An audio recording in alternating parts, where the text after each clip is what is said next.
So this channel is attempting to point out a lot of the things that are being taken as prophecy from the Bible and kind of point at some of the dangers that it's causing in the real world today. So a lot of these verses have been either purposely taken out of context, either historically or out of context from the text itself. So what I am attempting to do is kind of put these things back into context and show where they're damaging. But I think one of the most dangerous and damaging ideas right now is this idea that the third temple is going to be rebuilt. The reason I say that is because currently what's sitting where the temple would need to go is the Dome of the Rock. It's the third holiest site in Islam, and this mosque is not going to be given up without a fight. But the only way that site can be taken back is if all the Muslims in the area are pushed out. So it's going to lead to war, or it's going to be done with an enormous amount of fighting. So that's why I think that this is such a dangerous proposition. There are a couple of movements going on right now that are helping the Americans to try and push this idea. We have Christian Zionism, and it's pretty popular within the evangelical Christian circles as well. So not only do we need to push these prophetic verses, these so-called prophetic verses, which I'll get into in a little bit, but we also have to break down the empathy for the people that we need out of our way, right? Like, we are currently allowing these pogroms to take place. There's illegal settlements being set up. There is people being wiped off this planet right now with just some despicable things going on. And all of this is being seen as acceptable. And so we have people like Paula White and Doug Wilson who are pushing these narratives into the ears of our power structure here in America. And we also have people who are helping to break down what would make us care for the people over there. And I'll jump over to some book covers to show what I mean. Here we have two images from books that are out there right now. Toxic Empathy, How Progressives Exploit Christian Compassion, and The Sin of Empathy, Compassion and Its Counterfeits. The problem is that empathy is what is going to stop us from doing things to people overseas, right? But the way these guys frame this, the way Ali and Joe frame this, is that by being too empathetic, that we're allowing sins that are just horrible in the eyes of God. Things like being part of the LGBT community, or as Joe points out in his book, not driving SUVs because it might melt some ice that a polar bear needs. These things are the great sins of the planet. And the unfortunate thing is a lack of empathy means that we're not going to care what happens to the people over there, right? I mean, they're thousands of miles away. We don't have to look into their eyes. We don't have to see their pain. And we don't have to do the fighting that they're doing. So let me jump over to a quote from Captain G.M. Gilbert. He was a psychologist who actually evaluated a lot of the defendants in the Nuremberg trial, and he put a lot of notes together in his Nuremberg diary. But he says, "I told you once that I was searching for the nature of evil. I think I've come close to defining it: a lack of empathy. It's the one characteristic that connects all the defendants, a genuine incapacity to feel with their fellow man. Evil, I think, is the absence of empathy." Christian Zionists and the evangelical Christian circles are pushing narratives of war and destruction in order to move the events along so that the Messiah can come back. Meanwhile, there are people here putting out books that are actively promoting a way to dampen our humanity, to basically do things that brings out the evil that's within us. But it's not like these things are necessary. If the end times were going to come about, if God wanted things set in motion, he would do so without needing to necessarily force it through specific human beings. All of this was set in motion because of a new way of Christian thinking back in the 1830s. This idea of dispensationalism came up. Dispensationalism is this theology that God has dealt with humans in different time frames. So there was like the innocence time frame when we were sitting in the Garden of Eden. There was law when we were working under Mosaic law. We're now in the time of grace because Jesus came and we have the church. And what they're trying to move us forward to is the time of the millennium, or when Jesus has come back to rule and basically we're with God and there will be no more sin. My personal feelings on this is dispensationalism is a way to kind of bridge the gap of the fact that God has not actually been consistent throughout the Bible. So Christians will tell you that God is consistent, that he is the same yesterday, today, and forever. But we can see just through reading through the Bible that that's not actually a true statement, because there's an immense amount of cruelty and evil in some cases. There's this idea of showing a love in others, and then eventually we're going to get to this perfect kingdom where it's just love and us hanging out with God. But dispensationalism allows us to bridge that gap because God's not actually different. It's just these different ages where humanity is being tested, we fail, and then there's moving on to the next phase. It's like this growth. The other bridge that I think it allows the church to gap is the idea that from the Old Testament, the Jews were actually the chosen people, not the Christians. But with dispensationalism, they can say that, well, God still loves the Jews, that the Jews are still the chosen people of God, but he's moved on to us now, to Christianity. And so it's kind of a co-opting of the texts, and it's moving things from them to us. But Christians will still say, Christian Zionists and the evangelical Christians will still say that the Jews are God's beloved people. But I don't think any of that, and I've said this before, I don't think any of that actually comes out of care for the Jewish people. It's all this idea from Genesis 12 where God says, I will bless those who bless you and curse those who curse you. So it's got nothing to do with an actual care and compassion. It's got to do with this idea of I just want to stay on God's good side. So I do have a quote that I'm going to read real quick, just that kind of shows what I'm talking about. This quote is from Dr. Tristan Strum. He's from Queen's University in Belfast, and he actually studies things like apocalyptic thought. And I mean, he's got other fields, but that's part of it.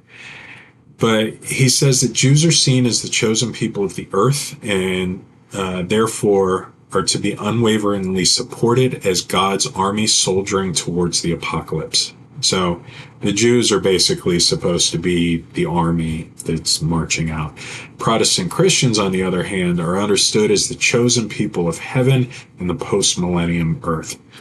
So Christians are basically claiming the spot of being more special than Jews because of this dispensationalist view. But he estimates that there's 30 million Christian Zionists in the U.S., which, as I've brought up before, the No Kings protest tried to hit 11 to 12 million people because that 3.5% mark means that we can have some major political impact, that political movements have never failed once they hit that 3.5% mark. So this is like 30 million Christian Zionists means 9 to 10% of the American populace. So it's pretty big, which means it's also going to be very hard to overcome when talking about movements regarding our Middle East policies and politics. Let me jump over to the verses now so that we can see where this all comes from. The first verse we have is from Paul. This is in his letter to the Thessalonians. So 2 Thessalonians 2, verses 3 and 4. Don't let anyone deceive you in any way, for that day will not come until the rebellion occurs and the man of lawlessness.